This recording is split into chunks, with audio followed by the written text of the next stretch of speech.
everybody, and welcome back to this channel. I'm Dr. Sam, and today I have brought to you yet another interview with another friend of mine, and her name is Mithila Patki. Yes, Mithila did her dental public health in the United States, and she's been practicing here since then. So if you're wondering about how to practice clinical dentistry in the US without having a loan of $500,000, then this is the video for you. There is also another video in my series of interviews which is about HDD. Even that is for practicing in the United States without having to go through so much loan. Alright, so let's go ahead and take a look at Dr. Mithila Patki's journey from India to USA as a dentist.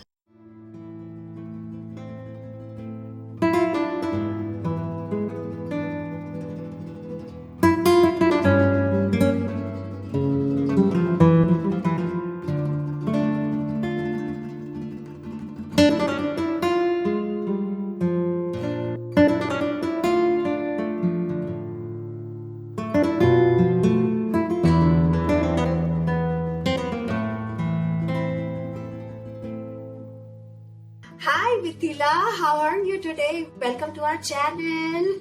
Nice to see you after so long. Hi Sam. Good to see you. Yeah, it's been such a long time.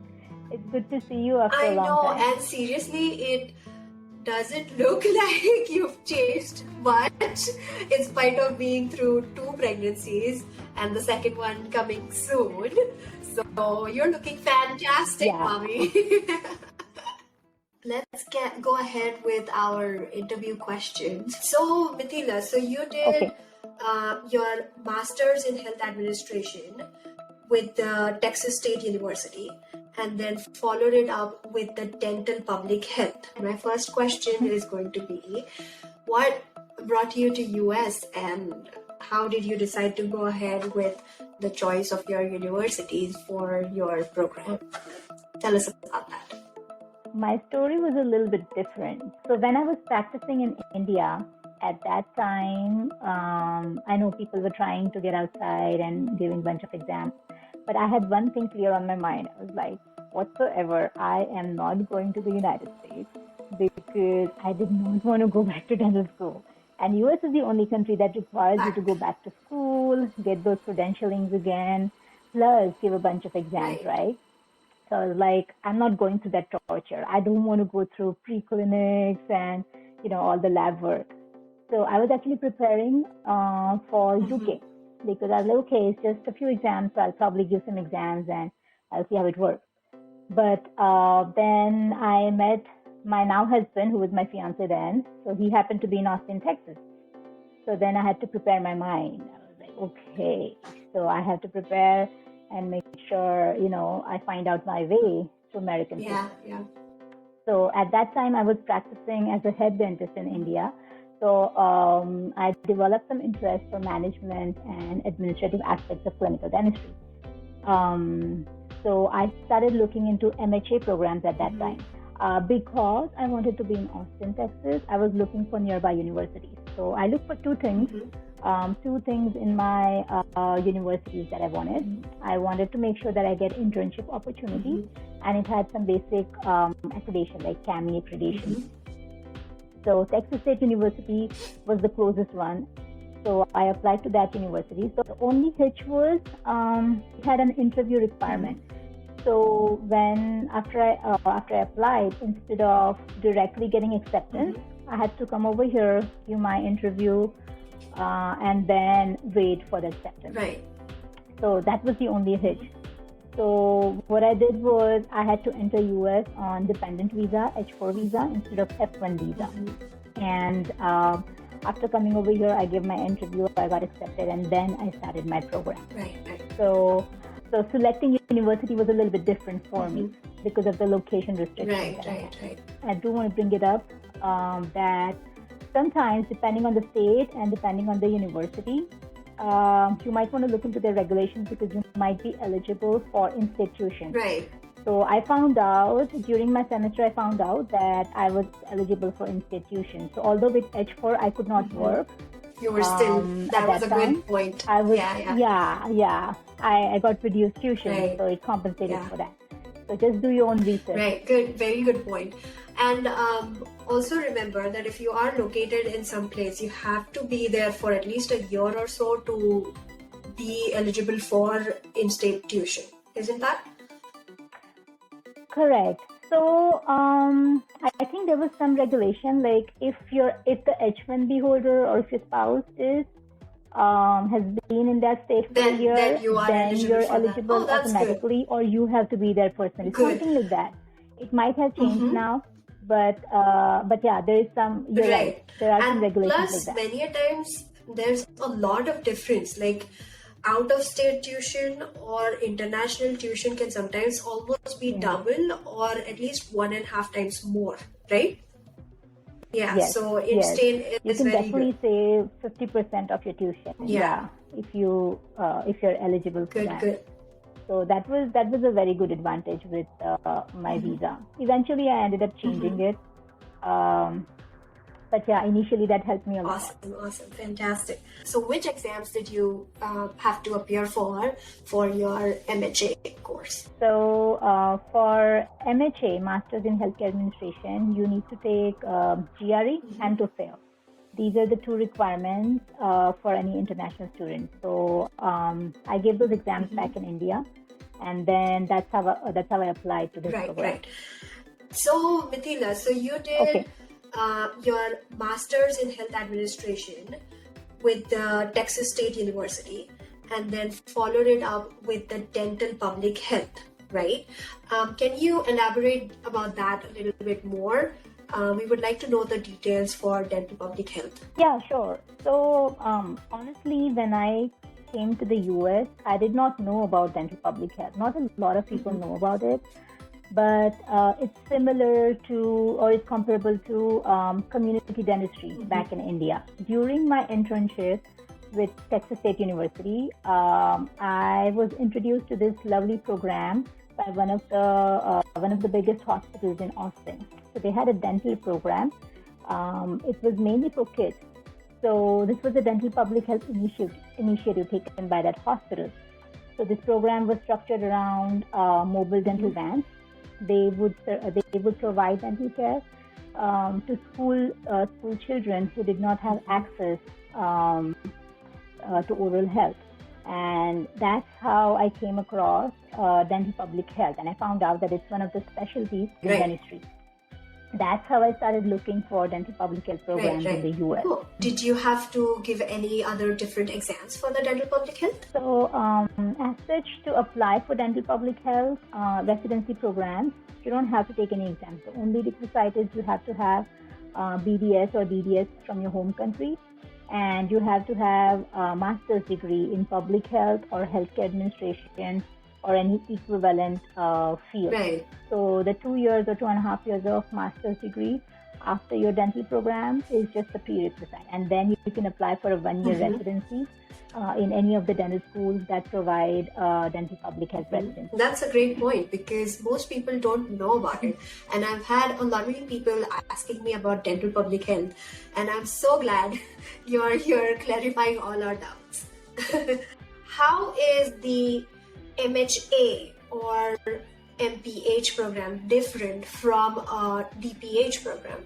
Can you tell us about that? Public health and healthcare administration graduate programs, it kind of sets a background for you to learn more in dental public health. So whatever you learn in these master's programs, you're going to work on that in your residency program. So dental public health basically will prepare you to advocate for dentistry. So it uses all those research skill, epidemiology, statistical analysis, and it's packed in 1-year program. So it's a very, I wouldn't say stressful, but it's a very didactic program, yes. Okay. And that's how you utilize your MPH or MHA skills in dental public health program. Right, awesome. So after completing the dental public health residency program, essentially, you are allowed to practice in different states in United States, right? Can you tell us a little bit more about the licensure and the requirements for that, please? While I was doing dental public health residencies, that's what I realized, that unfortunately funding is an issue in dental public health field. You can either work at the state level after DPH residency, or you could go in academia, or if you have your clinical license, it opens up your door to maybe health professional shortage areas or federally qualified health centers. That's when I started preparing for dental license. Now, Texas State does recognize dental public health as an equivalent specialty, just like any other specialty, like pros or conservative medicine, other stuff, like endodontics and stuff. So basically, Texas State has educational requirements as well as examination requirements, right? So educational requirement can be fulfilled by going back to dental school and getting your DDS degree, or you can do residency in any of the recognized specialties. So that one criteria is fulfilled with the residency as well as your MS course, right? As well as, correct, yes. And apart from that, if you're applying for a license, you have to take NBD and clinical exams just like a DDS person would. Yeah, I remember your NBD bench test when we did when we sent the teeth and stuff like that. Remember? Yes, that was actually for REB. Oh yeah, for REB, right. Yes. So you did have to give all the licensure exams. For Texas, it's REB, right? Correct. So I had to take NBD Part 1, Part 2, and for the clinical component, I had to take regional examination. So I chose to take REBs at that time. Good. So you have to go through all of that and then finally put your paperwork together and then apply for license. Right. When I graduated in 2017, at that time, there were other states who recognized dental public health just like any other specialty. But the rules keep on changing. So you have to be very mindful. You have to be up to date about the absolutely. Like every year, make sure you check all the websites that you're interested in and update your knowledge about which program is recognized in which state, because out here, every state changes rules like every year. So it's a little complicated when it gets to state level. So if you're not sure about your state, I think pursuing DDS is your best option. Just go back to dental school, get your degree, and then you don't have to worry about anything else. Yeah, but I think your option worked very well in your case. So I'm very happy with that, right? Yeah. Correct. So for every person, the situation might be different, and choose as per your needs, right? So how was your application experience for your dental public health program? Like, was it very competitive, or how was it? Tell us about that. Yes. So in the whole United States, I think at that time there were only 10 dental schools that offered dental public health residency. I did that with Temple University, so Conbuck School of Dentistry. Yeah. And I applied to around 5 or 6 dental schools for DPH residencies, and I just got acceptance from Conbuck School. So it was pretty competitive, also because they only have 1 or 2 spots. Right. So my university, my specific one, I was the only resident. So I think I got lucky that I got selected for that. But yeah, being the only resident puts a lot of pressure on you because you have to work hard. You're the only one over there. You don't really get to interact with other peers. Luckily, my mentors, they were really good. So they helped me through the processes. But yeah, it's like you go on every university's website and you follow their application process. It's like MHA or DPH application. Right. It doesn't follow other residency programs where they have a centralized match or pass program. Right. So, Mithila, after knowing everything about dental public health, can you tell us the specifics about like the good, the bad, the ugly of that course? Yes, sure. So what I like about dental public health is whatever I wanted to learn, apart from clinical dentistry, I was really eager to learn the administrative part, the research aspects of dentistry, and I got that out of it. So that was one of the biggest advantages or pros of being in dental public health. Cons, the bad side is, of course, I was the only resident, so I was almost disconnected from dental school. When I started working on my license, it was almost like I was left by myself. So if you're an international student coming directly from India or other country and into this program, then it might be challenging to, find out students, or even to get cassettes or clinical help from the school was a problem. So, you're left alone, you have to do everything by yourself. So that can be very stressful. Right. And also, yeah, but maybe you can find residents who are doing DPH who are like maybe a year senior or maybe a year junior to you or something like that, or it depended on the number of people or the number of seats available after they filled up the rest of the seats or something like that. So, was it like that? Yeah, so basically it's just a 1-year program. So when you're into the program, you're so by you don't yourself. really have, right. I did take some classes with other residents, with endo and cross residents and other people. But that was only limited to that because they were not preparing for dental licensure at that time. They already had their own license, or they were through the process. So it's hard, but you have to do your research. You have to find other dental public health residents from other schools, so you can work together. Different schools. We do have this very close-knit family of dental public health residents, and we are just like a family. So we work together, we talk together to bring up all the issues together. So it's fun. So that's one of the good parts. Absolutely. I'm still in touch with my mentors, so that's a good part of it. So yeah. Awesome. So how was life after doing your program in Austin? Yeah, so coming back to Austin was nice. I was able to get the job right away within like as soon as I got my license, I was able to get the job. So it wasn't hard at all. And I like it in Austin. The weather is good. It's always hot. I know, it's wonderful. So similar to India. It's like India. Yeah.